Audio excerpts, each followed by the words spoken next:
یہ تو سب مانتے ہیں کہ زمانہ گزرنے کے ساتھ ساتھ انسان زیادہ عقل مند ہوتا چلا جاتا ہے. ٹھیک ہے، یہ بات، اس بات کی میں نے جو بات کہی ہے سمجھ آئی ہے؟ یعنی آج جتنا ہم سیانے ہیں، ہم سے 3 نسلیں بعد جو بچے آئیں گے وہ ہم سے زیادہ سیانے ہوں گے، ان کے پاس زیادہ معلومات ہوں گی. آج جو بچہ پیدا ہوتا ہے نا، وہ موبائل کے ساتھ جو ہے نا وہ اس کے فنکشن جیسے پیدائشی طور پہ جانتا ہو، جبکہ بہت سے فنکشن ہمیں نہیں آتے ہیں. ہم تو اس کا آدھے سے اب تک 10% استعمال کرتے ہوں گے. جتنے بھی اس کے اندر مختلف جو ہے نا اس کی کام، اس کے جو بھی اس کے اندر اپلیکیشنز ہیں، جو مختلف ڈیوائسز، اس کے جو فنکشنز ہیں، ہمیں استعمال کرنا ہی نہیں آتا. آج ایک بچہ ہے، وہ ہو سکتا ہے آپ نے لاک لگایا ہوا ہو، وہ اپنے مطلب والی ایپ کھول لے تو وہ تو سمجھ ہی نہیں آتی کہ اس نے کھولی کدھر سے. بالکل وہ کوئی غیر شعوری طور پر ان کو وہ جو ہے نا وہ فیڈنگ ہوئی ہوتی ہے. تو جو آنے والی نسل ہے وہ پہلی والی نسل سے زیادہ سیانی ہوتی ہے. تبھی تو دنیا نے ترقی کی ہے. اگر بعد والے بے وقوف ہوتے، بعد والے احمق ہوتے، بعد والے کندذہن ہوتے، بعد والے جو ہے پہلے والوں سے کم علم ہوتے تو دنیا ترقی کرتی یا زوال کا شکار ہوتی؟ زوال کا شکار ہوتی. لیکن ہوا کیا ہے؟ آدم علیہ السلام کے مقابلے میں بعد میں انسان ترقی کرتا چلا گیا. اس نے گھر بنانے سیکھے، اس نے بڑے بڑے محل بنانے سیکھے، اس نے بجلی پیدا کرنا سیکھا، اس نے کپڑے جو ہے وہ بننے کے نئے سے نئے طریقے نکالے. تو یہ جو انسان آگے بڑھا عقل مند ہوتا چلا گیا. تو یہ یعنی ایک بات یہ سمجھ لیجئے، جتنا وہ عقل مند ہوتا گیا اس کی عقل کے مطابق نئی ہدایت اسے ملتی گئی. اب میں ابھی جو بات کہی ہے اسے سمجھیں کیا بات کہی ہے. مثلاً یہ قرآن مجید اگر موسیٰ علیہ السلام کے دور میں نازل ہوا ہوتا تو ان لوگوں کو سمجھ ہی نہ آتا. کیوں؟ ابھی ان کی سوچ یہاں نہیں پہنچی تھی.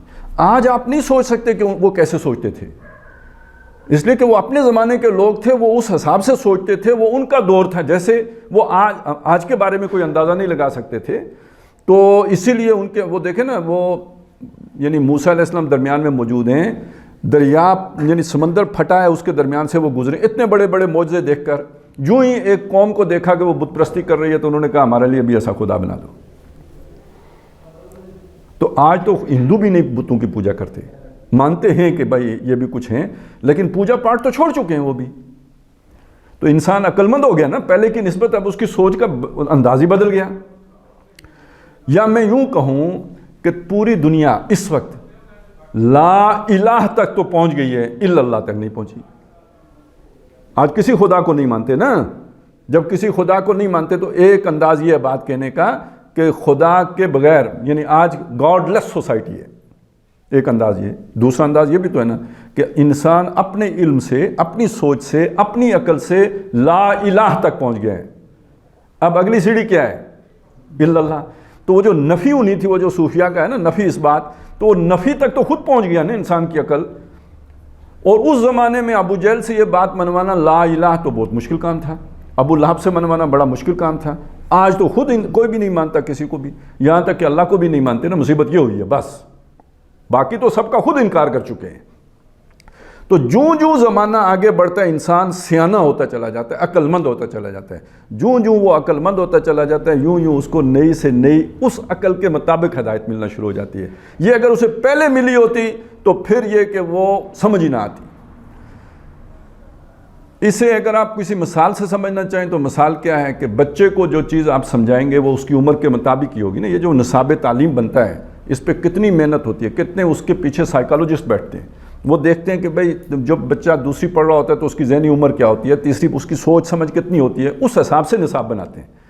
اگر اس وقت وہ چیزیں شامل کر دیں جو میٹرک کے نصاب میں شامل ہوتی ہیں تو بچے کو کخ پتہ نہیں چلے گا. اور میٹرک کے بچے کو اگر آپ وہ پڑھانے شروع ہو جائیں کہ جو اس نے کہیں گریجویشن کے لیول پہ سیکھنی ہوتی ہیں تو وہ بیچارہ پریشان ہو جائے گا. تو اسی طرح سمجھ لیجئے کہ موسیٰ علیہ السلام کا دور کوئی اور تھا اور آج کا دور کوئی اور ہے، اور خود نبی صلی اللہ علیہ وسلم کا دور جس میں قرآن نازل ہوا وہ کوئی اور دور تھا.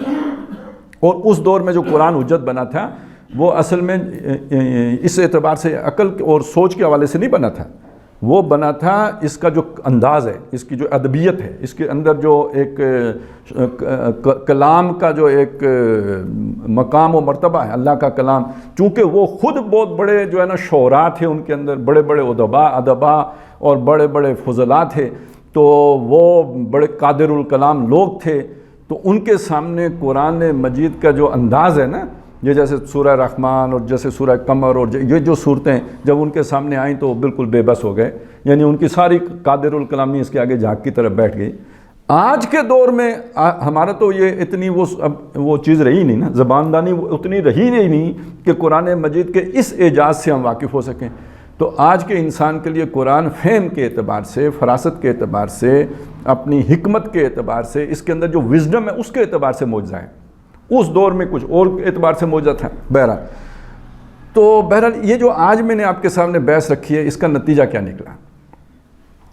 اس کا نتیجہ یہ نکلا کہ ایک اعتبار سے تو عقل وحی کے تابع ہے۔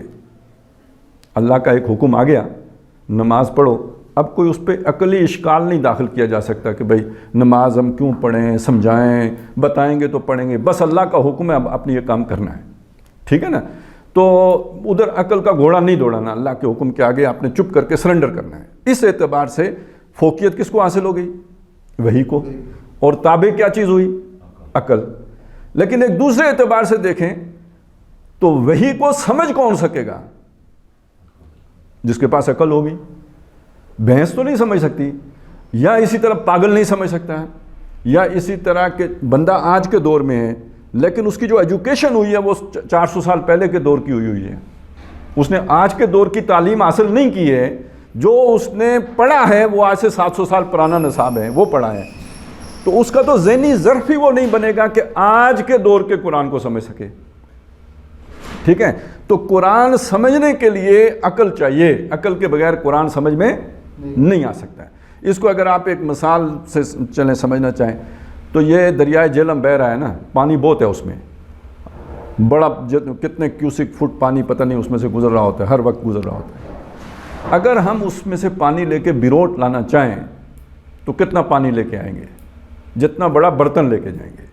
اگر ہم کوئی ٹینکر لے کے جائیں گے تو وہ بھر کے لے آئیں گے، اور اگر ہم کوئی جو ہے نا ڈرم لے کے جائیں گے تو ڈرم بھر کے لائیں گے، اور اگر بالٹی لے کے یا کین لے کے جائیں گے تو بالٹی یا کین بھر کے لائیں گے۔ قرآن مجید علم کا سمندر ہے، اس میں کوئی شک نہیں ہے، یہ علم کا سمندر ہے، لیکن آپ کو کتنا ملے گا اس میں سے؟ صرف اتنا ہی ملے گا جتنا آپ کا ظرف ذہنی ہوگا، پیالہ ذہن کا، جتنی سمجھ کا جتنا آپ کا پیالہ ہوگا اتنا آپ قرآن میں سے حصہ لے سکیں گے۔ اب میں 2 مثالیں قرآن مجید سے اس کی آپ کو دے دیتا ہوں۔ سورہ کاف ہے نا، سورہ کاف میں حضرت ذوالقرنین کا ذکر آیا ہے، اور جو انہوں نے تیسرا سفر کیا تھا نا، وہ جدھر یاجوج ماجوج انہیں ملے تھے، ثم اتبع سببا حتی اذا بلغ بین السدین، یہاں تک کہ 2 پہاڑوں کے درمیان جب پہنچ گئے، وجد عندہا قوما، وہاں انہوں نے ایک قوم کو پایا، لا یفقہون قولا، جنہیں بات ہی نہیں سمجھ آتی تھی، یعنی ان کی زبان کوئی اور تھی، ان کی زبان کوئی اور تھی، یہ آپس میں کمیونیکیشن ممکن نہیں تھی، تو انہوں نے کہیں اشاروں میں سمجھایا، قالوا یا ذا القرنین ان یاجوج و ماجوج مفسدون فی الارض، انہوں نے کہا یہ جو یاجوج اور ماجوج ہیں یہ زمین میں بہت فساد مچاتے ہیں، تو فہل نجعل لک خرجا علی ان تجعل بیننا و بینہم سدا، تو کیا یہ بات ہو سکتی ہے کہ ہم آپ کو کچھ پیسے ویسے دے دیں، خراج دے دیں، اس کے بدلے میں آپ ہمارے اور ان کے درمیان یہ جو 2 پہاڑ درہ ہیں جس سے وہ گزر کر آتے، اس کے درمیان ایک بڑی دیوار تعمیر کر دیں، کیونکہ آپ تو بڑے اسباب والے آدمی ہیں، تو کوئی بڑی دیوار تعمیر کر دیں تاکہ وہ ان کا یہ رستہ بند ہو جائے۔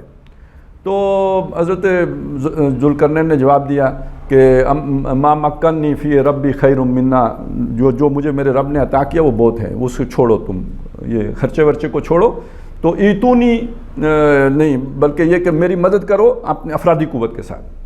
اور پھر اس کے بعد انہوں نے کہا کہ ایتونی زبر الحدید، میرے پاس لے کے آؤ لوہے کے تختے۔ اب یہاں سے میں بات سمجھانا چاہیے، ذرا آپ سنتے جائیں، انہوں نے کیا چیز مانگی؟ لوہے کے تختے، ایتونی زبر الحدید، زبر وہی جیسے صحیفہ ہوتا ہے، جیسے یہ صفحہ ہے تو اسی لیے تختہ، زبر الحدید، لوہے کے تختے لے کے آؤ۔ اور انہوں نے پھر اس کے بعد کیا کیا؟ حتی اذا ساوا بین الصدفین، وہ چڑھاتے یہاں تک کہ جب وہ پہنچ گئے پہاڑوں کی چوٹی تک۔ اب دیکھیے نا درمیان میں درہ ہے، اس کو بھرتے کہاں پہنچ گئے؟ پہاڑ کی چوٹی، دونوں چوٹیوں کے برابر ہو گئے جب۔ کالا آتونی افریغ علیہ قطرہ، انہوں نے کہا اب لے کے آؤ میرے پاس پگھلا ہوا تانبا جو میں اوپر سے اس کو میں ڈالوں گا۔ بلکہ پہلے اس سے پہلے یہ ہوا کہ جی اس کو آگ لگاؤ. اسے خوب آگ لگائی. جب وہ بالکل اتا جعلہ نارن، جب اسے بالکل انگارہ بنا دیا، کالا آتونی افرغ علیہ قطرہ، انہوں نے کہا اب پگھلا ہوا تانبا لے آؤ، میں وہ بھی اس میں ڈالتا ہوں.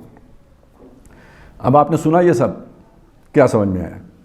میری سمجھ میں جو آیا تھا وہ کیا تھا میں بتاتا ہوں. جیسے ہم بلاک کے اوپر بلاک رکھتے ہیں، ٹھیک ہے، اس طرح انہوں نے تختے کے اوپر تختہ رکھا. کرتے کرتے کرتے پہاڑ کی چوٹی پہ پہنچ گئے. جب پہنچ گئے، اب یہ سب کو دھکایا، یہ آپس میں ورلڈ ہو گیا. اوپر سے پگھلا ہوا تانبا ڈالا، وہ جیسے پلستر کرتے ہیں تو گویا تانبے کا پلستر ہو گیا. یہ جو میں نے مستری دیکھے یا میں نے کام کرتے دیکھے، یہ میری عقل میں اتنا تصور تھا، تو میں نے اس سے یہ بات سمجھی. آپ نے ابھی کیا سمجھا تھا جب میں نے یہ پہلے آپ کو سنایا؟ آپ کو کیا سمجھ آئی دیوار کیسے بنی ہوگی؟ یہی سمجھ آئی تھی یا کچھ اور آئی؟ یہ آپ کی سمجھ میں آئی. یہ ایک انجینئر صاحب نے کہا کہ یہ جو آپ سمجھتے ہیں نا، یہ اس طرح نہیں ہے.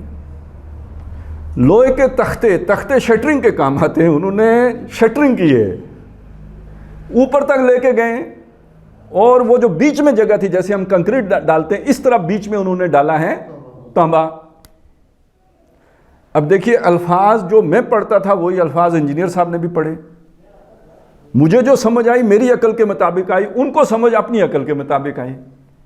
ٹھیک ہے، اب آپ کو بات سمجھ میں آگے میں کیا کہنا چاہتا ہوں کہ جس کا جتنا ظرف ذہنی ہوگا اتنا ہی قرآن کو سمجھ پائے گا. اب ایک مثال اور دے دیتا ہوں. قرآن مجید نے جا بجا پیدائش کے مراحل بیان کیے ہیں. یہ جو انسان پیدا ہوتا ہے نا، اور آج یہ دنیا کے لیے بڑا اچھمبا بن گیا ہے. یعنی دنیا حیران ہے کہ جب نہ الٹرا ساؤنڈ تھا نہ کچھ تھا، تو یہ سارے مراحل قرآن نے بیان کیسے کر دیے. جو لوگ اسے پڑھتے ہیں وہ پھر ایمان بھی لاتے ہیں کہ یہ تو جب تک یعنی انسان کے لیے ممکن ہی نہیں تھا کہ وہ یہ بات بیان کر سکتا جس طرح قرآن نے بیان کی. وہ کیا مراحل بیان؟ پہلا اس نے کہا نطفہ ہے. دوسرا اس نے کہا قرآن کہتا ہے علقہ ہے. نطفہ کیا بنتا ہے؟ علقہ بنتا ہے. علقہ کے بعد کیا بنتا ہے؟ مضغہ بنتا ہے. یہ مختلف مراحل قرآن نے بیان کیے. اب آپ دیکھیں گے، آپ اگر ترجمے پڑھیں، نطفہ کا تو ترجمہ انہوں نے کیا جی حقیر پانی، حقیر بوند. ٹھیک ہے، وہ انہوں نے جو کچھ بھی داخل کیا تھا وہ کیا تھا؟ بوند ہی تھی نا. آج جو آپ کے پاس خوردبین ہے تو آپ کو پتہ ہے وہ بوند نہیں ہے، نطفہ بوند نہیں ہے. وہ نطفۃ امشاج کے الفاظ آئے ہیں ایک جگہ پہ سورہ دہر میں، ملے جلے نطفے سے. تو یہ ملا جلا نطفہ کیا ہوا؟ یہ مرد کا نطفہ بھی اور عورت کا نطفہ بھی دونوں شامل ہو گئے. تو اصل چیز کیا بنی؟ عورت کی طرف سے کیا شہر آتی ہے؟ انڈا، بیضہ. اور مرد کی طرف سے کیا جسے نطفہ کہا وہ کیا؟ ایک سپرم ہے، سنگل سیل. یہ دونوں چیزیں انسانی ننگی آنکھ سے نظر نہیں آتی، یہ دیکھنے کے لیے خوردبین چاہیے. دونوں آپس میں مل جاتے ہیں. اب تو وہ اس کی فلمیں بنی ہوئی ہیں، نطفۃ امشاج. یہ مل کے تو ایک وہ جو بن گیا، کیا بن گیا؟ اب یہ نطفۃ امشاج بن گیا. تو جب ہم یہ نطفۃ امشاج نہیں دیکھ سکتے تھے تو ہم نے نطفہ کس شے کا نام رکھا؟ وہ پوری منی کا. ٹھیک ہے، جس میں کروڑوں نطفے ہوتے ہیں، نہیں اربوں نطفے ہوتے ہیں. سمجھ آگے بات؟ جب آپ کا علم آگے بڑھا، عقل آگے بڑھی اور اس نے خوردبین ایجاد کر لی، خوردبین سے جب آپ نے دیکھا، آپ نے کہا اوہو نطفہ تو یہ ہوتا ہے. اس سے اگلا لفظ کیا تھا؟ علقہ. علقہ کے جتنے ترجمے پرانے دیکھیں گے کیا ملیں گے آپ کو؟ جمع ہوا خون.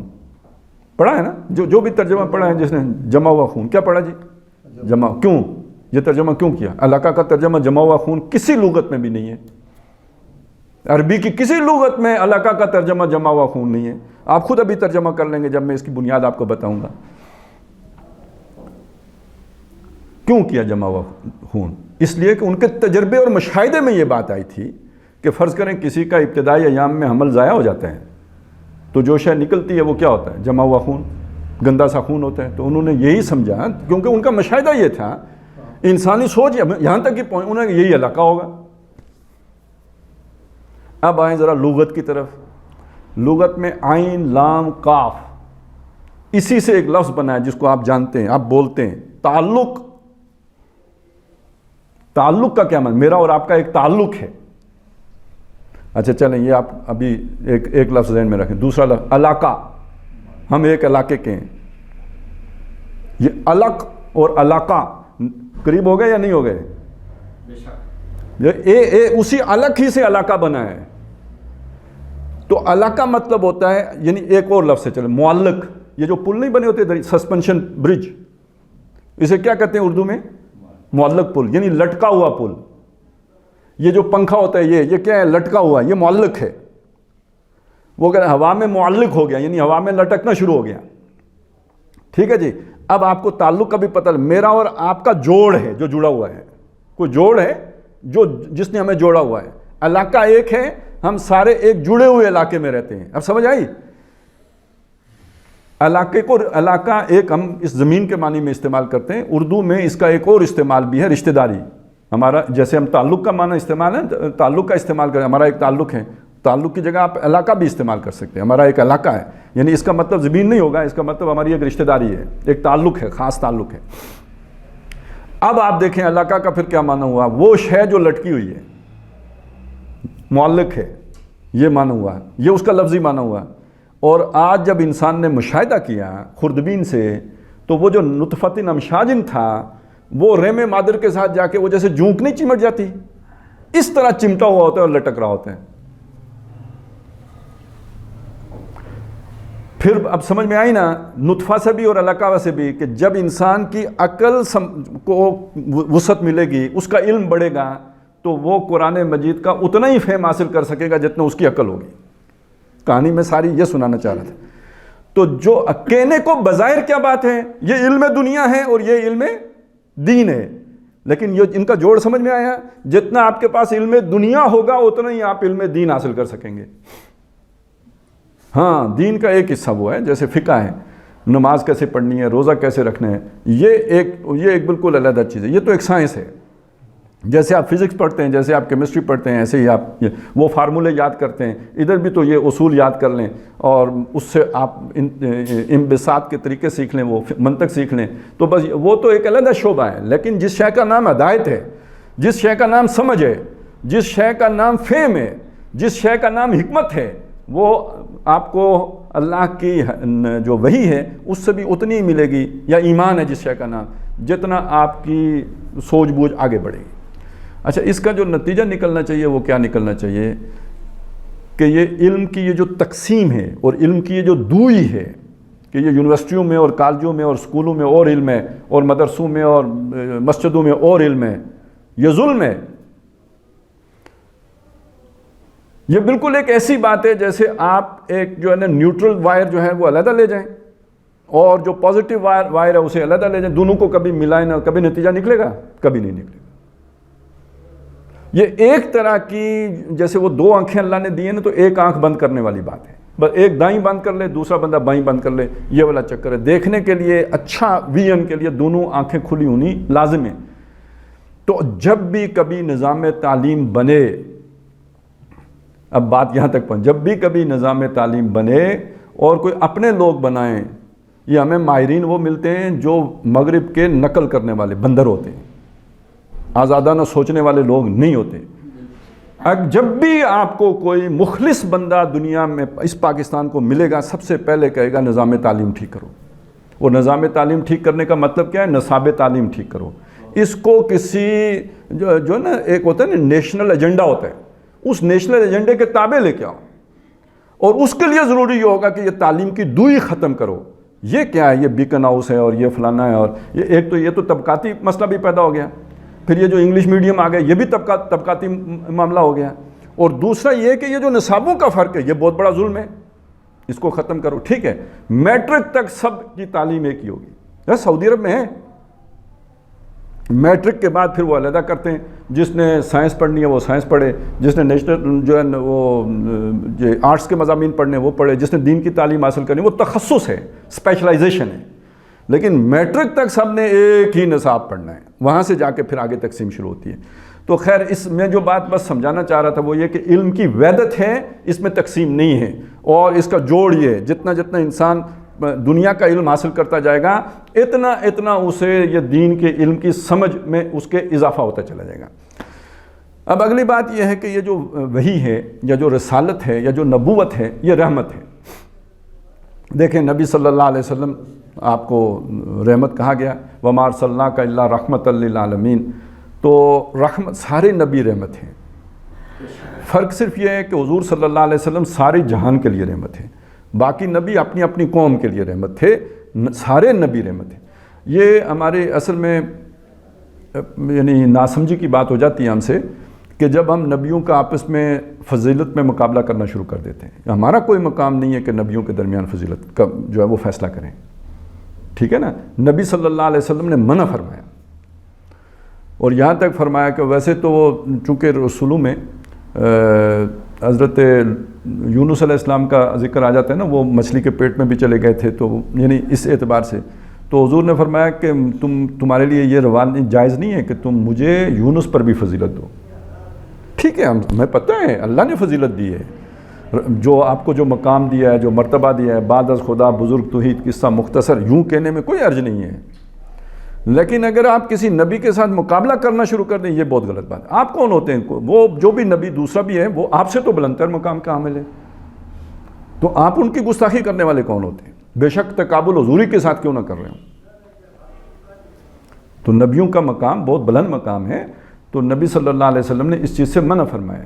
تو سارے اس حوالے سے وہ کسی دوسرے کی رحمت کی نفی نہیں ہوتی، سارے نبی جو ہیں وہ رحمت بن کے آئے ہیں. فرق صرف یہ ہے کہ حضور صلی اللہ علیہ وسلم سارے جہان کے لیے رحمت بن کے آئے ہیں، اور اس سے پہلے والے جو نبی تھے وہ اپنی اپنی قوم کے لیے رحمت بن کے آئے. بعض معاملات میں بعض نبیوں کو اللہ نے فضیلت دی ہے، جیسے منہم من کلم اللہ، وہ بھی ہیں جن سے اللہ نے کلام کیا ہے. ورفع بعضهم درجات، بعض کے بعض اعتبارات سے درجے بلند کیے ہیں. تو یہ کسی کو کس اعتبار سے فضیلت دے دی، کسی کو کس اعتبار سے فضیلت دے دی. ہر ایک کا اپنا اپنا، کوئی کلیم اللہ ہے تو کوئی روح اللہ ہے تو کوئی خلیل اللہ ہے، تو یہ اپنی اپنی شانیں ہیں.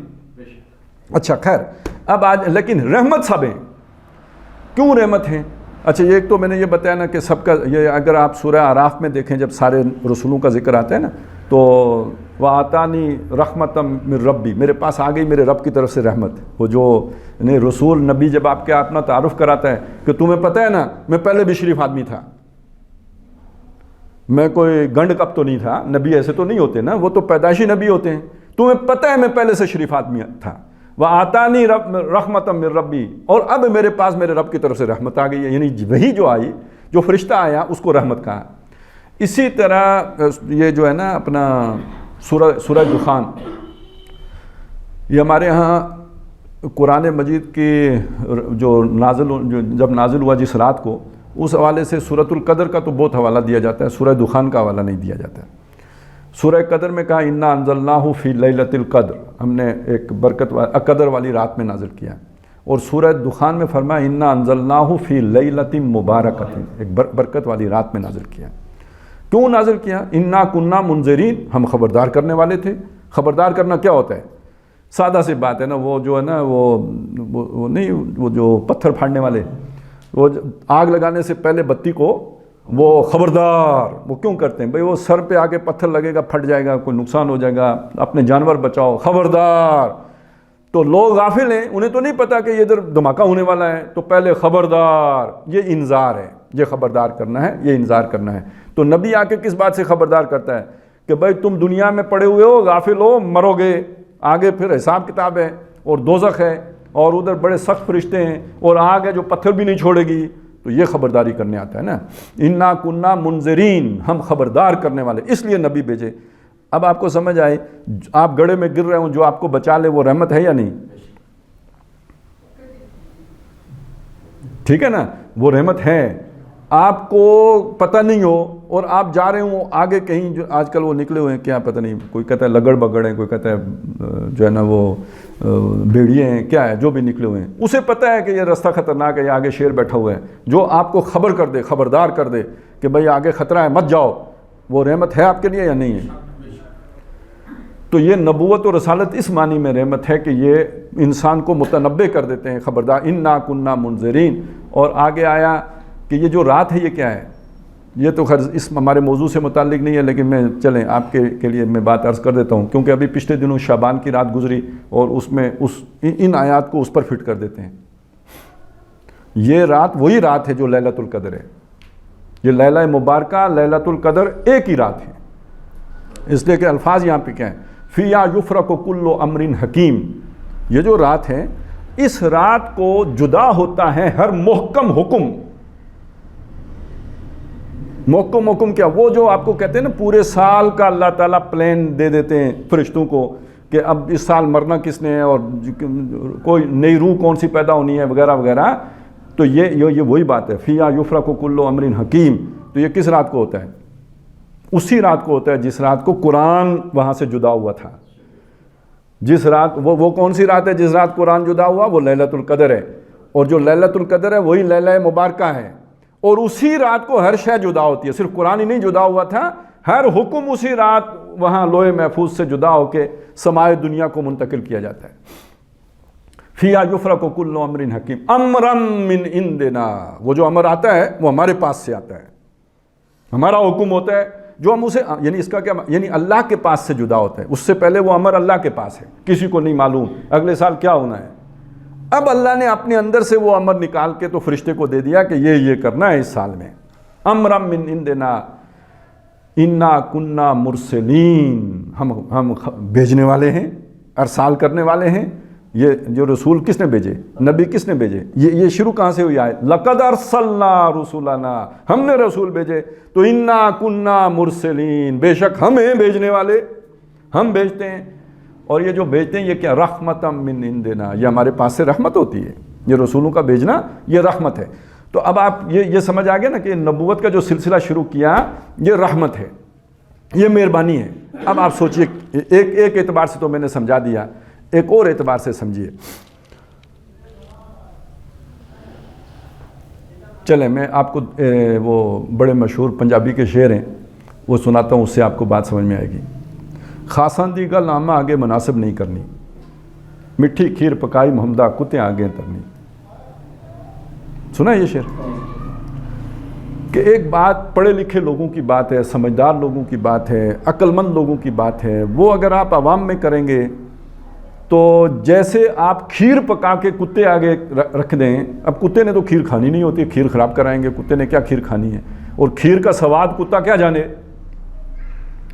اسی طرح یہ علم کی بات، یہ جو عقل کی بات، سمجھداری کی بات عوام الناس میں کرنا، یہ یعنی اس بات کا ستیہ ناس پھرنا ہے. اچھا وہ دوسرا شعر وہ زیادہ سمجھا دے گا بات کو.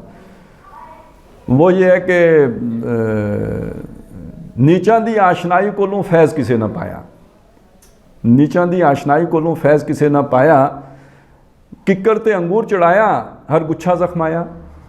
آپ اپنا فلسفہ اگر عوام میں بگاڑیں گے تو وہ کوئی کیا تنقید کرے گا، کوئی کیا تنقید کرے گا، ستیہ ناس پھیر دے گا اس اعلیٰ تصور کا. تو ایسے بے وقوف لوگوں کے سامنے اتنی عقل کی بات کرنے کی ضرورت کیا ہے؟ خاصاں دی گل اس لیے آمد آگے کرنی مناسب نہیں ہے کہ وہ انہیں سمجھ نہیں آتی، اس کا ستیہ ناس پھیر دے دیتے ہیں.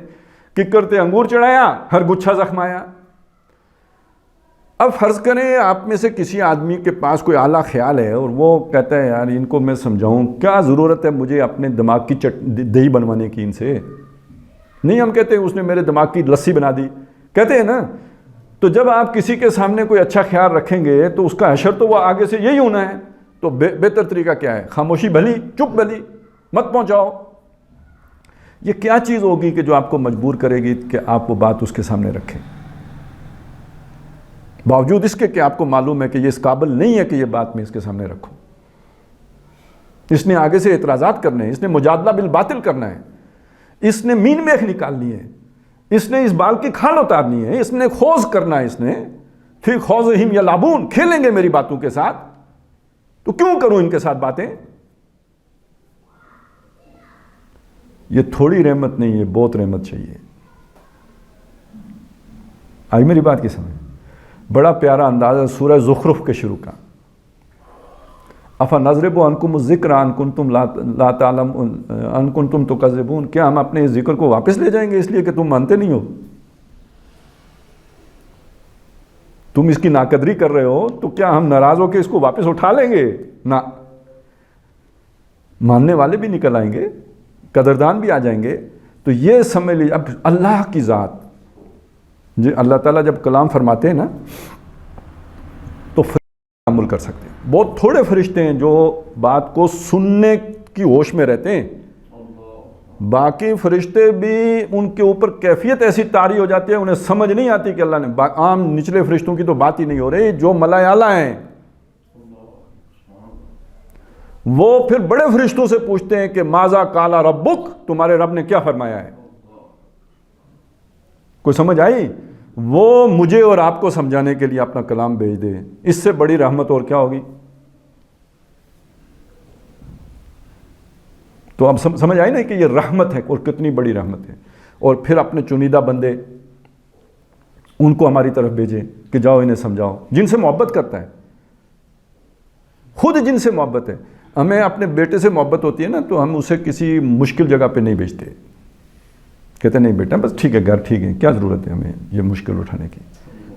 اللہ کو جس سے سب سے زیادہ محبت ہے اسے اپنی مخلوق کی جو ہے نا یہ اس مخلوق کی جو شر پسند ہے، وہ مخلوق کے جو شرارتی ہے، وہ مخلوق کے جو نیچا والی حرکتیں کرتی ہے، اس کے پاس اپنے سب سے پسندیدہ بندوں کو بھیج دیتے ہیں. اب سمجھ آئے الرحمن.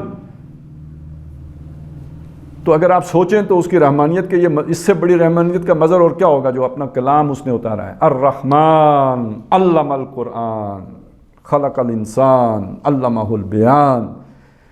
تو یہ ماں سے 70 گنا بڑھ کے محبت کرنے کی ایک وہ آپ کو سمجھ آئی ہے نا. اور الخلق و عیال اللہ، یہ ساری مخلوق اللہ کا کنبہ ہے. بہرحال یہ جو بات میں نے کی ہے نا تو اس سے ایک بات تو سمجھ لیجیے نا کہ یہ آپ خدا واسطے کسی پر یہ فتویٰ نہ لگایا کریں یہ دوزخ میں جائے گا، یہ اللہ کا فیصلہ ہے نا. ہمارے چیف جسٹس صاحب ناراض ہو جاتے ہیں ہم فیصلہ کریں کہ رہا کریں گے یا قید کریں گے. وہ کہتے ہیں یہ عدالت کے اختیار میں آپ کون ہوتے ہو دخل دینے والے؟ تو جنت دوزخ کا فیصلہ کس نے کرنا ہے؟ آپ مت کیجیے. اور کسی کے ساتھ یعنی الخلق و عیال اللہ، آپ کو کیا پتہ جس سے آپ نفرت کر رہے ہیں وہ ہو سکتا ہے اللہ کو بہت پسند ہو. نکما آدمی، جو نکما بیٹا ماں کو زیادہ اچھا لگتا ہے، جو کوئی نہ کمائی کرے نہ کچھ کرے، وہ کہتے باقیوں کا وہ اتنا خیال نہیں رکھتی جتنا اس کا خیال رکھتی ہے.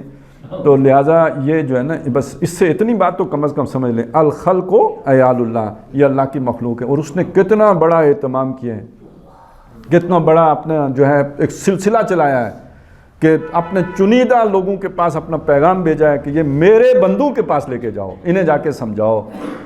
اور یہاں ہم یہ سوچتے ہیں کہ نیچان دی آشنائی کو نو فیض کسے نہ پائے، وہ نہیں اس بات کی پرواہ کرتا، وہ کہتا ہے جاؤ انہیں سمجھاؤ. یہ ہدی للناس ہے، سارے انسانوں کے لیے ہدایت ہے.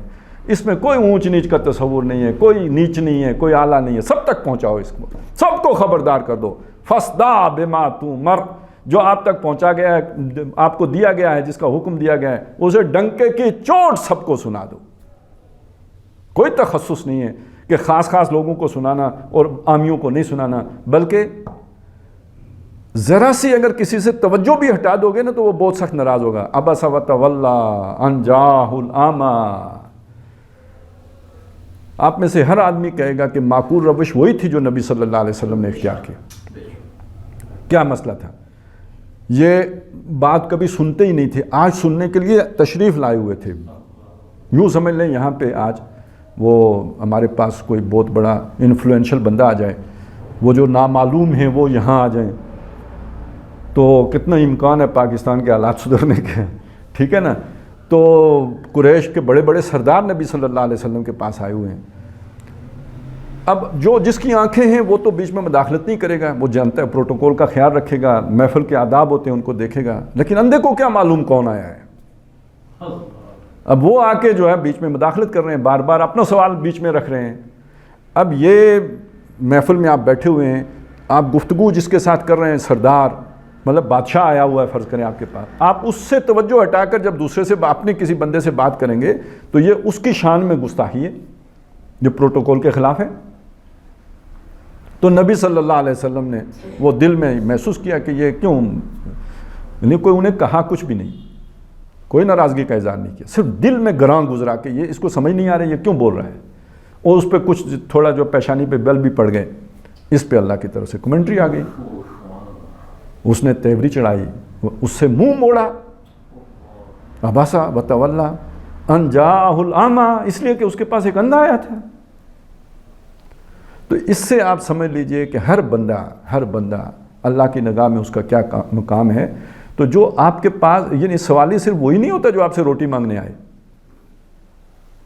کسی بھی ضرورت کے لیے کوئی آپ کے پاس آ گیا ہے تو اس کا خیال رکھنا. اور سب سے بڑی مصیبت یہ ہوتی ہے, میرے ساتھ رہی ہے, مجھے بھی بہت بعد میں جا کے سمجھ میں آئی ہے, تو آپ کے سامنے اس لیے رکھ رہا ہوں کہ جس کو اللہ نے سمجھ دی ہوئی ہوتی ہے اسے یہ نہیں پتہ ہوتا کہ باقیوں کو اتنی سمجھ نہیں دی ہوئی. یعنی وہ خود اتنا ناسمجھ ہوتا ہے کہ اسے یہ سمجھ نہیں ہوتی کہ ہر آدمی کی اتنی سمجھ نہیں ہے. اب ہوتا کیا ہے کہ آپ نے تو یوں 2 + 2 4 کر لیا, وہ جس کی سمجھ نہیں ہے وہ 2 3 وہ یوں کر کر کے 4 کرتا ہے. اتنی دیر میں آپ کا تو پارا, آپ نے تو سیکنڈ لگایا, اس نے 2 منٹ لگا دیے, تو آپ سوچتے ہو یہ مستی کر رہا ہے, آپ کو غصہ آتا ہے. ایک چیز کا نتیجہ بالکل براہ راست ایک دم نکل آتا ہے, وہ ٹیڑھا نتیجہ نکال رہا ہے, اسے نہیں نکل رہا, بھائی اس کی سمجھ نہیں ہے, لیکن آپ تو اپنی سمجھ کے حوالے سے دیکھ رہے ہو کہ یار یہ کیا بکواس کر رہا ہے, موٹی سی بات ہے, اسے فوراً سمجھ میں آنی چاہیے. تو آپ نے اکثر دیکھا ہوگا تمام جتنے بھی ذہین لوگ ہوتے ہیں, زیادہ سمجھدار لوگ ہوتے ہیں, وہ مزاج کے بڑے تلخ ہوتے ہیں. تو وہ اس لیے انہیں وہ سڑ رہے ہوتے ہیں نا کہ اس کو اتنی جلدی سمجھ کیوں نہیں آئی. تو یہ بھی سمجھ آ جائے تو بڑی بات ہے کہ سب کو اللہ نے برابر پیدا نہیں کیا. اگر اسے اتنی جلدی سمجھ نہیں آئی تو اس پر بجائے اس پہ غصہ ہونے کے اللہ کا شکر ادا کرنا چاہیے کہ آپ کو جلدی سمجھ آ گئی. اب اس بیچارے کو سمجھائیں, کیونکہ وہ اتنی جلدی نہیں سمجھ سکتا. تو میں آپ کو بتا رہا ہوں کہ یہ بات خود مجھے کہیں اب کوئی 4 سال پہلے سمجھ میں آئی ہے, نہیں تو اس سے پہلے تو میرا پارا بھی بہت چڑھ جاتا تھا. تو یہ بات ہے. تو اللہ کے نبی اس لیے یعنی اس معاملے میں اگر ذرا سا انہوں نے بھی تھوڑا تغافل برتا ہے, صرف توجہ ہٹائی ہے, تو اللہ کی طرف سے بہت سخت ناراضگی آ گئی. اور دوسری جگہ پہ تو کہا کہ اگر آپ ایسا کریں گے تو یہ ظلم کریں گے, ظالموں میں شمار ہو جائے گا آپ کا. وَلَا تَطْرُدِ الَّذِينَ يَدْعُونَ رَبَّهُمْ بِالْغَدَاةِ وَالْعَشِيِّ يُرِيدُونَ وَجْهَهُ, ان لوگوں سورہ انعام میں جو اپنے رب کو صبح و شام پکارتے ہیں, اس کی رضا جوئی کے لیے لگے رہتے ہیں, ان کو اپنے پاس سے اٹھا نہ دینا, اپنے سے دور نہ کر دینا. مَا عَلَيْكَ مِنْ حِسَابِهِمْ مِنْ شَيْءٍ, ان کے حساب میں سے آپ پر اے نبی کچھ بھی نہیں ہے. اگر ان کی عادتیں اچھی نہیں ہیں, فرض کریں, دیکھیں نا, یہ تو فرق پڑ ہی جاتا ہے. ایک آدمی کی تربیت ایک اچھے گھر میں ہوئی ہے تو اس کے جو بھی ایٹیکیٹس ہیں, اس کا جو زندگی کا انداز وہ کچھ اور ہوگا. جس کو وہ تربیت نہیں ملی غربت کی وجہ سے یا کسی وجہ سے, تو اب وہ ایٹیکیٹس نہیں جانتا, ان آداب سے واقف نہیں ہے. تو بظاہر آپ دیکھیں گے تو وہ گستاخ لگے گا آپ کو, اسے محفل میں آ کے بیٹھنے کا طریقہ ہی نہیں آتا. تو مَا عَلَيْكَ مِنْ حِسَابِهِمْ مِنْ شَيْءٍ, آپ کیوں اس کے ان حرکتوں پہ پریشان ہوتے ہیں؟ ان کے حساب میں سے آپ سے کچھ بھی نہیں پوچھا جائے گا. وَمَا مِنْ حِسَابِكَ عَلَيْهِمْ مِنْ شَيْءٍ, نہ آپ کا حساب ان سے لیا جائے گا. اپنا حساب اللہ کو پتہ ہے, اس نے کس کو کن حالات میں پروان چڑھایا, اسی حساب سے اس کا حساب ہوگا. فَتَطْرُدَهُمْ فَتَكُونَ مِنَ الظَّالِمِينَ, کہیں انہیں اپنے سے دور کر دیں تو آپ ہو جائیں گے ظالموں میں سے. تو ٹھیک یہ ہے اللہ.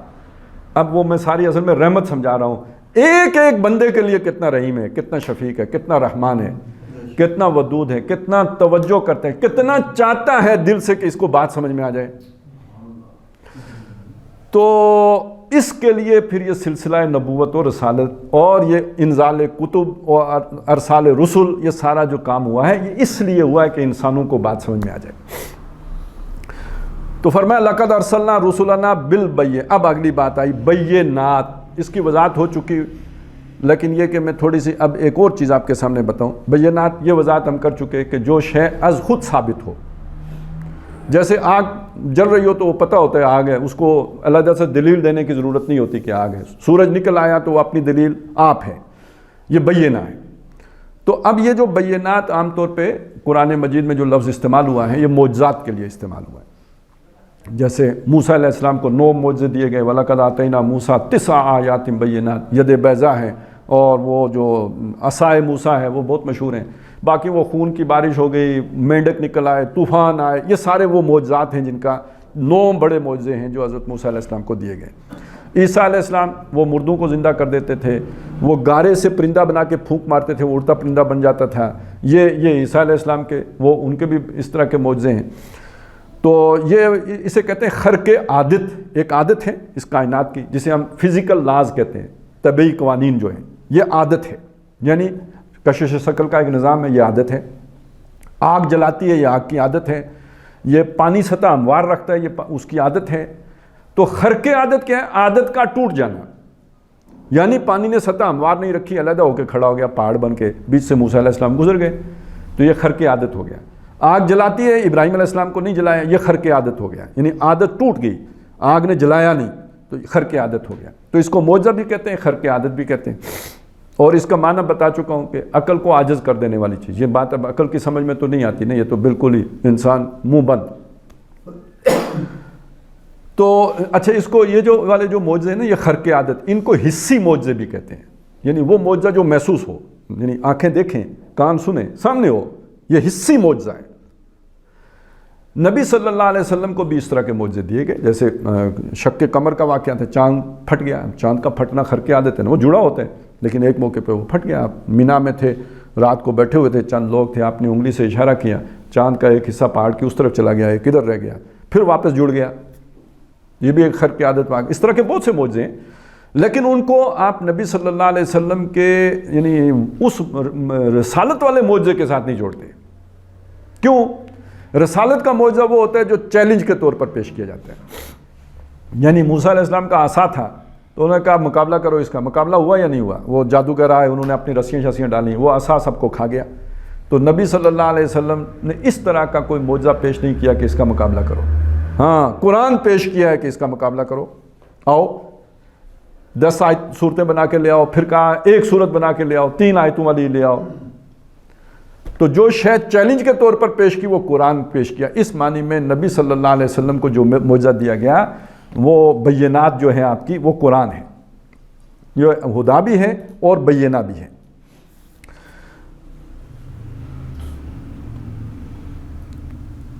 آگے فرمایا وَأَنزَلْنَا مَعَهُمُ الْكِتَابَ وَالْمِيزَانَ، ایک تو یہ معجزے دیے، ساتھ ان کے کتاب اتاری، جیسے موسیٰ علیہ السلام کو تورات دی، عیسیٰ علیہ السلام کو انجیل دی، داؤد علیہ السلام کو زبور دی، اور نبی صلی اللہ علیہ وسلم کو قرآن۔ موسیٰ علیہ السلام کے صحف ابراہیم کا ذکر آتا ہے، تو وہ کیا تھے، وہ اب کوئی دنیا میں کہیں گم ہو گئے تو ان کا نہیں پتہ۔ تو یہ کتابیں بھی اتاری، آسمانوں سے کتابیں اتاری، اور ساتھ اس کے یعنی وہ حصی معجزے دیے، ساتھ کتاب اتاری۔ والمیزان، اور میزان بھی دی۔ اب یہ کیا میزان ہے؟ یہ میزان کا لفظ یہاں بھی آیا ہے، سورہ شورى میں بھی آیا ہے، اللہ الذی انزل الکتاب والمیزان، اللہ وہ ہے جس نے کتاب بھی اتاری اور میزان بھی اتاری۔ اب یہ میزان کون سی ہے؟ سورہ رحمان کو ہم دیکھیں تو وہاں 3 قسم کی میزانوں کا ذکر ہے، والسماء والسماء رفعها ووضع الميزان، آسمان بلند کیا اور اس میں ایک میزان رکھی۔ اکثر مفسرین کا خیال یہی ہے کہ وہ میزان جو ہے وہ کشش ثقل کا نظام ہے، اس کا توازن، کہ یہ آپس میں جو کل فی فلک یسبحون، وہ اپنے اپنے مدار میں گھومتے ہیں، اپنے مدار سے باہر نہیں نکلتے، تو مدار میں انہیں کیا شے رکھتی ہے؟ وہ جو کشش ثقل کا نظام ہے وہ رکھتا ہے، یہی میزان ہے، وہ شے جس نے ان کا توازن قائم رکھا ہوا ہے۔ تو پہلی میزان تو یہ ہو گئی، یعنی کائناتی میزان جس نے اجرام سماویہ کو آپس میں ٹکرانے سے روکے ہوئے ہیں، درم برم نہیں ہوتا نظام، بلکہ چلے جا رہے ہیں، اور بڑا نازک، وہ بلکہ کس نے، میر تقی میر نے اس کا نقشہ بھی کھینچا ہے، لے سانس بھی آہستہ کہ ہے نازک بہت کام، آفاق کی اس کارگاہ شیشہ گری کا، ذرا سا امبیلنس ہو تو یہ سارا درم برم ہو جائے گا۔ تو ایک میزان یہ ہے، وَالسَّمَاءَ رَفَعَهَا وَوَضَعَ الْمِيزَانَ اللہ تطغوا فی المیزان۔ اس سے ایک نتیجہ نکالا کہ دیکھو اگر یہاں ایک جو ہے نا وہ ستارہ اپنا رستہ بدل دے تو یہ سارا الٹ پلٹ ہو جائے گا، تو ایک میزان تمہاری بھی ہے، اس میزان کے اندر تم سرکشی نہیں کرنا۔ یہ کون سی میزان ہے؟ جو ہماری میزان ہے، اس کی طرف بعد میں آتا ہوں، میں پہلے تیسری میزان آپ کے سامنے، یہ دوسری میزان ہے، اس کی وضاحت بعد میں کروں گا۔ اس سے آگے ہے وہ جو تیسری میزان ہے، وَلَا تُخْسِرُوا فِي الْمِيزَانِ، وہ کیا ہے؟ یہ جو ہاتھ سے تولتے ہیں ہم، اب تو خیر وہ الیکٹرانک وہ کنڈے ہیں، پہلے آپ کو یاد ہے وہ جو ترکڑی ہوتی تھی، تو ڈنڈی مارنا ایک جملہ ہے نا، وہ فلانا ڈنڈی مارتا ہے، تو ڈنڈی مارنا کیا ہوتا ہے؟ یہ کوئی وہ چھڑی مارنا نہیں ہے، ڈنڈی مارنا یہ ہے کہ یہ ترازو کی ڈنڈی ہے، یوں پکڑے ہوتی تھی، اور ادھر کلو یا سیر رکھا ہوتا تھا، ادھر ہم چیز ڈالتے تھے، تو یوں کر کے اسے رکھتے تھے، جب ڈنڈی برابر ہو گئی، بیچ میں وہ ایک ہوتا تھا وہ جو ہے نا وہ آپ وہ کہہ لیں ایک کیل نما چیز، تو وہ جب اوپر برابر آ جاتا تھا تو اس کا مطلب یہ ہوتا تھا کہ یہ برابر ہو گیا جی، اس میں اب کوئی جھول نہیں رہا۔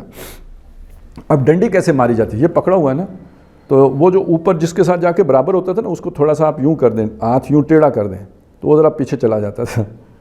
تو ابھی پلڑے برابر نہیں ہوتے تھے تو وہ سوئی برابر ہو جاتی تھی. دیکھنے والا جو سوئی دیکھ رہا ہے اسے لگا کہ برابر ہو گیا, پلڑے ابھی برابر نہیں ہوئے. تو اصل میں یہ ہوتا تھا ڈنڈی مارنا. یہ ڈنڈی تھی, یہ ڈنڈی مار لی آپ نے, یہ ہے ڈنڈی مارنا. اسی طرح کپڑے ناپتے ہوئے بھی تھوڑا لوگ اوپر نیچے کر لیتے تھے. تو پہلے زمانے میں یہ ایک میزان تھی. تو کہا اس میزان میں خسارہ نہ کرو, یعنی کم ناپنا تولنا نہ کرو. بعد میں اس کے اور جدید طریقے بھی آ گئے. آپ نے ایک محاورہ سنا ہوگا کہ ڈاڑیا نہ 27 100 ہونا. اس کا کیا مطلب ہے؟ 100 میں کتنے 20 شامل ہوتے ہیں؟ 5 20 20 5 100. تو ڈاڑے نہ 27 100 مطلب یہ ہے کہ جب وہ دیتا ہے تو 5 20 100 دیتا ہے, جب واپس لیتا ہے تو 140 لیتا ہے, 27 100. ٹھیک ہے. یہ ایک علاقہ ہے ہمارا ادھر, وہ اس میں ابھی بھی 50 کلو کا من ہوتا ہے, آج بھی 50 کلو کا من ہے. ٹھیک ہے. تو یعنی ایک طریقہ یہ ہے, آپ نے اصول ہی ایسا بنا دیا کہ جب میں لوں گا تو وہ جو ہے نا اس میں سے کاٹ کر کے لوں گا, اور جب میں دوں گا تو وہ جو بھی اس کے اندر شامل ہے وہ جو سنیارے کرتے ہیں وہ کر کے دوں گا. تو یہ جب آپ نے اصول ہی یہ بنا لیا تو یہ تو ڈنڈی مارنے کی اب ضرورت ہی نہیں رہی. اچھا, پھر جب سود ایجاد ہو گیا تو پھر تو وہ تو اتنا بڑا ڈنڈا ہے کہ اب ڈنڈیاں مارنا تو ویسے ہی کمینوں کا کام رہ گیا نا. اب اتنا بڑا ہتھیار آپ کے ہاتھ آ گیا. تو اس چیز کو سمجھ لیجئے, یہ وہ تیسری میزان ہے جس کا کہا لوگوں کو ان کی چیزیں گھٹا کے نہ دو. ویل للمطففین, ہلاکت ہے, بربادی ہے ان لوگوں کے لیے جو گھٹا دیتے ہیں چیزوں کو. تو یہ تیسری میزان ہے. درمیان میں اللہ تطغوا فی المیزان. یہ تطغوا کیا ہے؟ یہ طغیانی سے بنا ہے, حد سے نکل جانا. یعنی دریا طغیانی پہ کب آتا ہے؟ ایک اس کا نارمل بہنے کا ایک جو ہے نا وہ سطح ہے, دریا معمول کے مطابق بہہ رہا ہے, لیکن کبھی اس میں پانی زیادہ آ جائے, وہ جو اس کا معمول ہے وہ متاثر ہو گیا, وہ اپنی وہ جو بھی اس کی مقررہ جو جگہ تھی اس سے اوپر, اب ہم کیا کہتے ہیں, دریا طغیانی پہ آ گیا. انسان کے لیے اللہ نے کچھ حدود بنائی ہیں, انسان کے لیے اللہ نے حدود بنائی ہیں, اور انسان کے تعلقات کے لیے بھی حدود بنائی ہیں. ایک میری حدود ہیں ذاتی, میں نے ان کی پابندی, تلک حدود اللہ, یہ اللہ کی حدود ہیں, فلا تقربوها, ان کے قریب نہیں جانا. جیسے وہ دریا کی حدود ہیں ایسے ہی میری بھی حدود ہیں. اچھا, میرے مختلف تعلقات ہیں, تعلق اور علاقہ مختلف تعلقات ہیں. میرا ایک تعلق میری بیوی کے ساتھ ہے, اس کی حدود کس نے طے کی ہیں؟ میں طے کروں گا یا اللہ طے کرے گا؟ اللہ نے کی ہوئی ہیں. میرے کچھ تعلق میرے ماں باپ کے ساتھ ہے, اس کی حدود کس نے طے کی ہیں؟ میرے تعلق جو ہے اپنی اولاد کے ساتھ ہے, اس کی تو حدود کس نے طے کی ہیں؟ میرا تعلق ایک پڑوسی کے ساتھ ہے. ٹھیک ہے نا. تو جب میں مرضی پہ آ جاؤں گا, اللہ کی طے کردہ جو میزان ہے اس سے, یعنی اصل میں یہ جو اللہ نے یہ حدود بنائی ہے نا, یہ گھر کا توازن قائم رکھنے کے لیے بنائی ہے. میرا بیوی کا تعلق جو اللہ نے بتایا وہ رہے گا, ان حدود میں رہے گا تو متوازن رہے گا, بگڑے گا نہیں, توازن نہیں بگڑے گا. میرا ماں باپ کا تعلق ان حدود کے تابع رہے گا جو اللہ نے مقرر کی ہوئی ہیں, تو متوازن رہے گا, کہیں دوسری جگہ فساد نہیں پیدا ہوگا. پڑوسی کے ساتھ وہ رہے گا تو متوازن رہے گا, فساد نہیں پیدا ہوگا. لیکن جب میں اپنی مرضی چلاؤں گا, اب میری عقل شریف اتنی تو ہے نہیں جتنی اللہ کی ہے. وہ توازن جب میں قائم کرنے کی کوشش کروں گا تو میں ڈنڈی ماروں گا, یا تو بیوی کی طرف جھکوں گا یا ماں کی طرف جھکوں گا. اب فساد پیدا ہوگا یا نہیں؟ جس کی طرف میلان زیادہ ہوگا ادھر طغیانی ہو گئی یا نہیں ہو گئی؟ اب بس اس پر سمجھ لیجئے کہ یہ وہ حدود اللہ کے اندر جب انسان ان کو اپنی مرضی کے تابع کرنے کی کوشش کرتا ہے تو پامالی ہوتی ہے, اس پامالی سے طغیانی ہوتی ہے, طغیانی سے فساد پیدا ہوتا ہے, بگاڑ, اور وہ فساد پھر منتج ہوتا ہے پوری قوموں کو ختم کرنے کے پر. یہ سورۃ الفجر ہے نا, اس میں الم تر کیف فعل ربک بعاد, قوم عاد کے ساتھ تیرے رب نے کیا کیا. وثمود الذین جابوا الصخر بالواد, وہ جو سمود تھے جو پہاڑ تراش کر کے ان کے اندر گھر بناتے تھے. وفرعون ذی الاوتاد, وہ فرعون کے ساتھ تیرے رب نے کیا کیا جو بڑے لشکروں والا تھا, نمبر 1 فوج والا تھا. کیوں کیا؟ الذین طغوا, اللہ تطغوا الذین طغوا فی البلاد، انہوں نے شہروں کے اندر سرکشی کی تھی، سر اٹھایا تھا. فاکثروا فی الفساد، ان کو فساد سے بھر دیا تھا، بگاڑ پیدا ہو گیا. دیکھیں نا، جس گھر میں وہ زن مرید ہو جائے تو ماں کی طرف فساد پیدا ہوگا یا نہیں ہوگا؟ اور یہ کہ وہ ماں کا بڑا وہ ہو جائے نا خدمت گار، تو وہ کہے کہ ماں کہے طلاق دو تو میں طلاق دوں گا، تو فساد پیدا ہوگا یا نہیں ہوگا؟ توازن یہ بھی بڑا نازک ہے. وہ توازن کائنات والا بھی بڑا نازک ہے، یہ توازن بھی بڑا نازک ہے. اب اس کے اوپر ایک اور توازن ہے. میں نے یہ تو مثال کے طور پر بات آپ کو سمجھائی ہے. یہ پرانے وقتوں کے لیے تھا جب تمدن ابھی سادہ تھا. ابھی بات ہم نے کہاں سے چلی کہ موسیٰ علیہ السلام کے دور میں یہ قرآن اترتا تو نہ سمجھ میں آتا. اس دور کے لیے تو بات اتنی ہی تھی جتنی میں نے آپ کو بتا دی. ہمارا دور زیادہ کمپلیکیٹڈ ہے، ہمارا دور زیادہ پیچیدہ ہے، ہمارا دور زیادہ گنجلک ہے. چنانچہ اوپر بھی ایک توازن چاہیے، سیاسی نظام میں توازن، سیاسی نظام میں توازن. اب میں آپ کو ذرا تھوڑی مثال دیتا ہوں، آپ کو سمجھ آ جائے گی.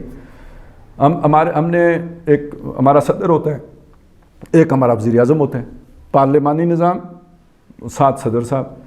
تو ایک زمانے میں ہمارے صدر ہوتے تھے، جب آپ نے تو نہیں نام ہی سنا ہوگا، ہم چھوٹے تھے، ہم نے مطلب وہ صدر صاحب دیکھے ہوئے ہیں. وزیر اعظم ذوالفقار علی بھٹو ہوتے تھے اور صدر صاحب چودھری فضل الہی صاحب ہوتے تھے. تو اختیارات سارے بھٹو صاحب کے، وہ بھی اپنے وقت کے عمران خان ہی تھے. تو مطلب فل ڈکٹیٹر، اور وہ تو بالکل مطلب وہ تو قتل کرا دیتے تھے، کہیں اپنے دوست پار کروا دیے. اب تو ہم کہتے ہیں بہت ٹھیک ہے، بعد میں تو اچھے ہی ہوتے ہیں، لیکن جنہوں نے بھگتے ہیں وہ تو توبہ توبہ کرتے تھے.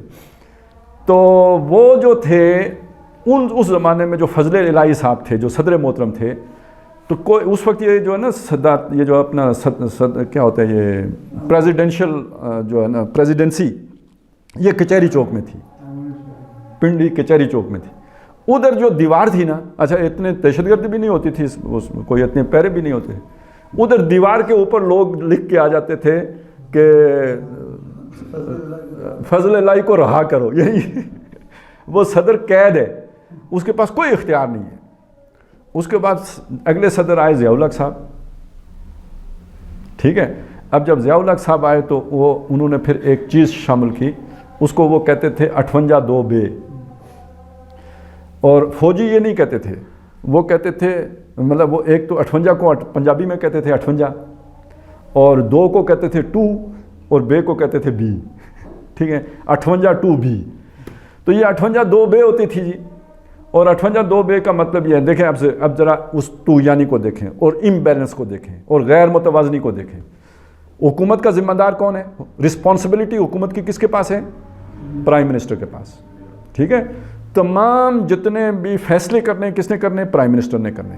اور اگر وہ کوئی اس کا کوئی جو ہے نا وہ شارٹ فال آتا ہے یا کوئی فائر بیک آتا ہے تو وہ ذمہ دار کون ہے؟ رسپانسبل کون ہے؟ Prime minister. اور صدر محترم جب جی چاہے 58 2 بی سدھی کر کے ڈز مار دیں اس کو. تو ہم نے تو اس زمانے میں یہ چیز محسوس کی ہے نا. یہ دیکھیں، یہ اس نے لایا تھا 85 میں یا 83 میں، اور اس وقت سے لے کے تو یہ رہا ہے 1997-98 تک. نواز شریف نے آ کے ختم کیا تھا جب 2 تہائی اکثریت سے ملی تھی. پھر پرویز مشرف واپس لے آیا تھا تو زرداری نے ختم کیا تھا، 2010 میں شاید ختم کیا زرداری نے. اچھا، تو اب آپ یہ دیکھیں اس زمانے میں، یعنی وہ قرآن مجید کی ایک آیت ہے نا کہ اگر اس زمین اور آسمان میں 2 الہ ہوتے تو فساد ہو جاتا. کیونکہ ایک گاڑی ادھر کھینچا، ایک کہتا بارش ہوگی آج، دوسرا کہتا نہیں آج تو دھوپ ہوگی، کیونکہ میرے جو ہے نا وہ تعلق والوں لوگوں نے آج پکنک پہ جانا ہے میری، تو آج تو بارش نہیں ہو سکتی. تو جھگڑا ہو جاتا ہے. جہاں دو معبود ہوں گے یا 2 خود مختار لوگ ہوں گے، اتھارٹیز 2 ہوں گی، وہاں جھگڑا ہوگا. یہ ایک فساد ہے. یہ میں نے آپ کو ایک بتایا جو ہمارے یہاں اب بھی ہے، ختم نہیں ہوا. ابھی بھی وہ صدر کہتا ہے الیکشن کراؤ، یہ کہتے ہیں جناب دیکھیں گے عدالت کچھ اور فرما رہی ہے. بیلنس تو نہیں ہے نا، توازن تو نہیں ہے نظام کے اندر، گڑبڑ ہے. فساد ہو رہا ہے یا نہیں ہو رہا؟ یہ نظام کا گڑبڑ ہے جس کی وجہ سے یہ سارا فساد ہو رہا ہے. توازن آپ کو کدھر معلوم ہے؟ آپ کون ہوتے ہیں توازن معلوم کرنے والے؟ کیسے معلوم کر سکتے ہیں؟ اگلی بات سوچیں، ابھی پچھلے دنوں ایک مسئلہ ہمارے یہاں رہا ہے مسنگ پرسنز.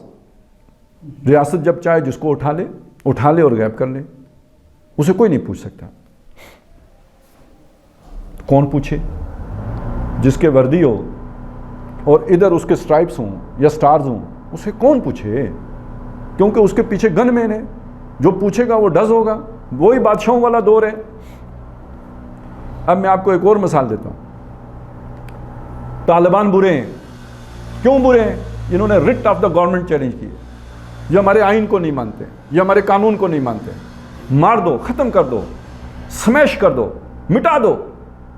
فساد پیدا کر دیا انہوں نے. اسلام آباد, ہائی کورٹ, عدالت, یہی Shaukat Aziz, Pervez Musharraf, chief of army staff retired, ضمانت کینسل. جب ضمانت کینسل ہوتی ہے تو کیا ہوتا ہے؟ قانون کیا کہتا ہے؟ گرفتار ہوگا. ادھر ہی گرفتار ہوگا. باوردی رینجرز اس کو گھیرے میں لے جا کے گھر لے جاتے ہیں. بڑھ گیا قانون. کیا فرق ہے طالبان میں اور اس میں؟ تو جہاں ڈنڈا ہوگا, جہاں پہ گن ہوگی, جہاں پہ طاقت ہوگی, وہاں مرضی چلے گی. مرضی چلے گی. تو مرضی چلے گی تو طغیانی ہوگی یا نہیں ہوگی؟ مرضی چلے گی تو باجوے سے کون پوچھ سکتا ہے کہ تو نے یہ ارب روپے کہاں سے بنائے؟ How dare you are, you bloody civilian. ہمارا ملک ہے, ہم جو چاہیں کریں. آپ کون ہوتے ہو؟ اور اگر پوچھے گا تو پھر اگلے دن لاش ملے گی. تو فساد ختم ہو سکتا ہے اس اتھارٹی کے ساتھ. ریاست اتنی طاقتور بلا ہے, وہ جس کو چاہے نگل لے. اور یہ فرعون آج کی ریاست کے مقابلے میں چیز ہی کوئی نہیں تھی. فرعون کیا بیچارہ چیز تھا, وہ اس کے شہر سے موسیٰ علیہ السلام نکل گئے, وہ پکڑ ہی نہیں سکا. 8 سال مدین, کتنا دور تھا مدین, اسے پتہ ہی نہیں کہاں گئے. آج ذرا کوئی بھاگ کے دکھائے نا, نکل کے دکھائے. ہر شہر میں کیمرے لگے ہوئے ہیں, وہ آپ کی تصویر آتی ہے, آنکھوں کا امیج آتا ہے, وہ نادرا کو دیتے ہیں. نادرا جناب ٹھکا ٹھک اسی وقت جناب فیصلہ کر دیتا ہے, پتہ لگ جاتا ہے یہ فلانا بندہ ہے. پورا شناختی کارڈ آپ کا سامنے آ جاتا ہے. بھاگو, کدھر بھاگو گے؟ پوری دنیا میں جدھر جاؤ گے, کینیا چھوڑ کے چینیا چلے جاؤ, آپ ٹریس ہو جاؤ گے. یہ ریاستیں, توازن کیسے قائم ہوگا؟ فرد کو آزادی کیسے ملے گی؟ تو یہ صرف میرا جسم میری مرضی نہیں ہے, میرا ملک میری مرضی بھی ہے.